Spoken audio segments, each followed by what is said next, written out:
Did you know? 90 different countries celebrate their independence from the British Empire, including the United States, Canada, Australia, New Zealand, India, and Israel. Welcome to We Are Explaining, the place where we break down the past to understand the present. Today, we're diving deep into one of the most influential forces in modern history, the British Empire, how it rose, how it ruled, and how it eventually declined. This is the entire history of the British Empire, from its medieval roots to its lasting global impact. Let's begin. The foundations of the British Empire were laid in the late 15th and early 16th centuries, in the wake of the Age of Exploration. While Spain and Portugal were sailing west to the Americas, the English crown was still mostly focused on internal affairs. The aftermath of the Wars of the Roses had left England politically fragile, and Henry VII worked to restore stability by strengthening central authority and the monarchy. During this time, England began looking outward, albeit cautiously.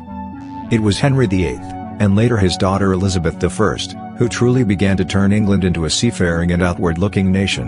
In 1497, John Cabot, an Italian explorer sailing under the English flag, reached parts of what is now Canada.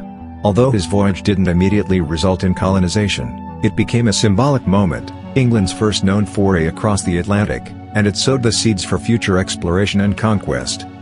The real imperial drive began in earnest during the early 17th century.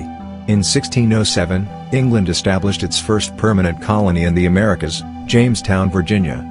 This marked the formal beginning of the First British Empire, characterized by settlements in North America and the Caribbean. Soon after, Barbados, St. Kitts, and Jamaica were colonized, becoming major sugar-producing regions built on brutal systems of slavery and exploitation.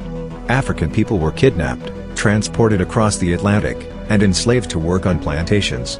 This stark foundation of forced labor would power much of the empire's early economic growth. In the same century, the East India Company was founded in 1600. Though it began as a chartered trading company focused on commercial ventures, it quickly became something far more potent. It established trading posts and built relationships, and rivalries, with regional powers in India and Southeast Asia. Over time, it raised its own armies, governed territories, and effectively acted as a state within a state. Throughout the 17th century, England clashed frequently with other colonial powers, notably the Dutch and the Spanish, over control of trade routes, territory, and sea lanes. In 1664, the English captured New Amsterdam from the Dutch and renamed it New York. In West Africa, trading posts were established to extract gold, ivory, and tragically, human lives, feeding the expanding Atlantic slave trade. By the dawn of the 18th century, the 1707 Act of Union merged the parliaments of England and Scotland, creating the single kingdom of Great Britain. This new national identity helped unite imperial ambitions under one flag.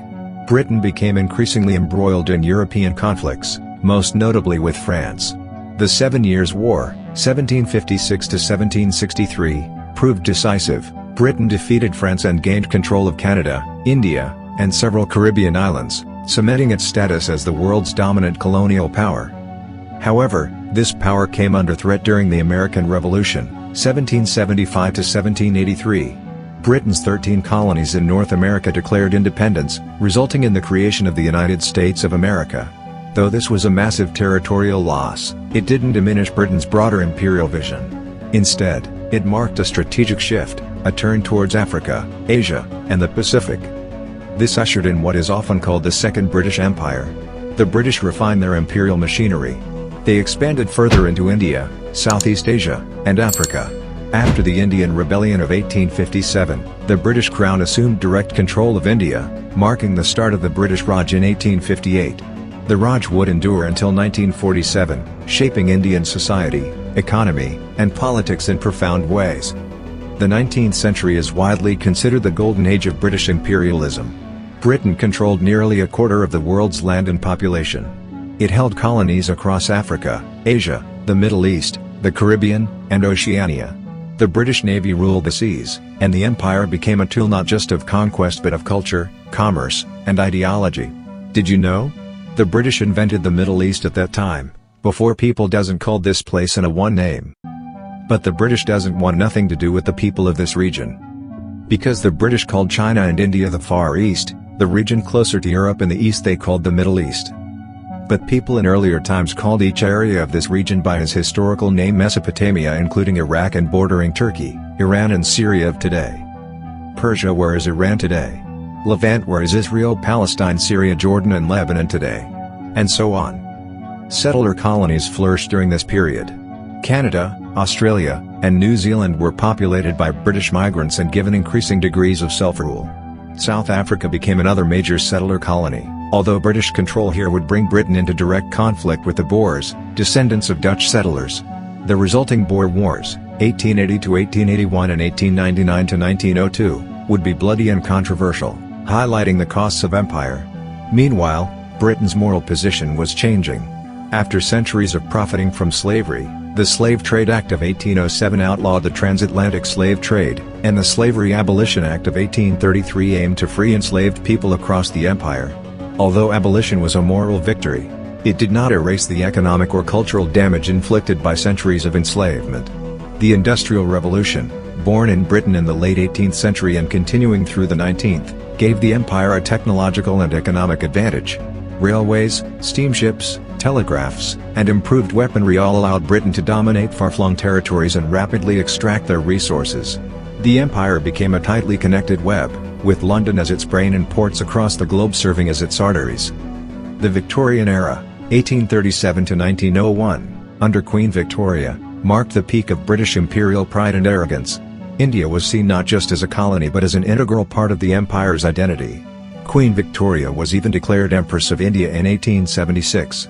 Infrastructure, education, and bureaucracy were expanded in India, but primarily to serve British interests. In Africa, the British played a central role in the late 19th century scramble for Africa, a period when European powers divided the continent for their own gain.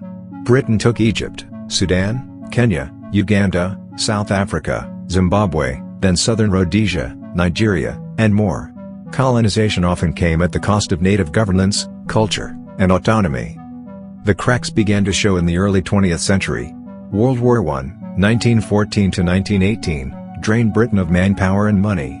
Still, as a victor of the war, it acquired more territory, such as Israel and Palestine, the Mandate, Transjordan, and Iraq, under the League of Nations mandates. Yet unrest was growing in colonized territories. World War II, 1939 to 1945, was the real death knell. Britain fought valiantly but emerged economically weakened and politically exhausted. The war had exposed the vulnerability of colonial rule and emboldened independence movements around the world.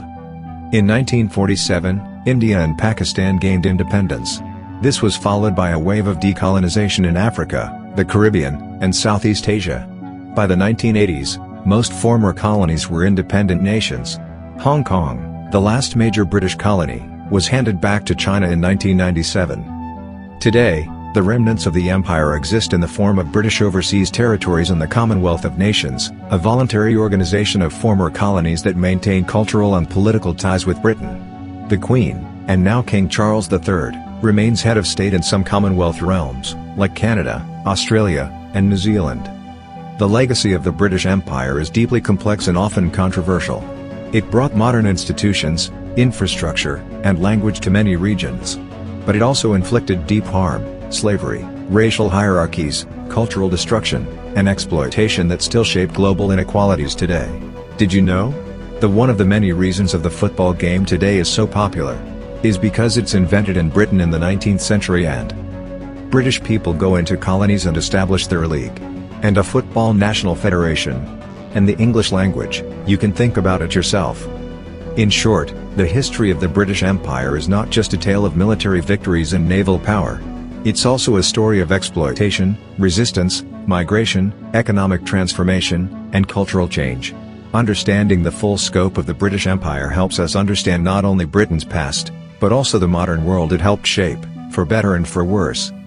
Thanks for watching We Are Explaining. If you found this breakdown valuable, fun and informative, don't forget to like, share, and subscribe for more thoughtful explorations of history, society, and the world around us. Drop a comment below and tell us what you'd like us to explain next. We love all of our viewers, and wish them good luck. Until next time, subscribe and stay curious, stay critical, and remember, the better we understand history, the clearer our future becomes.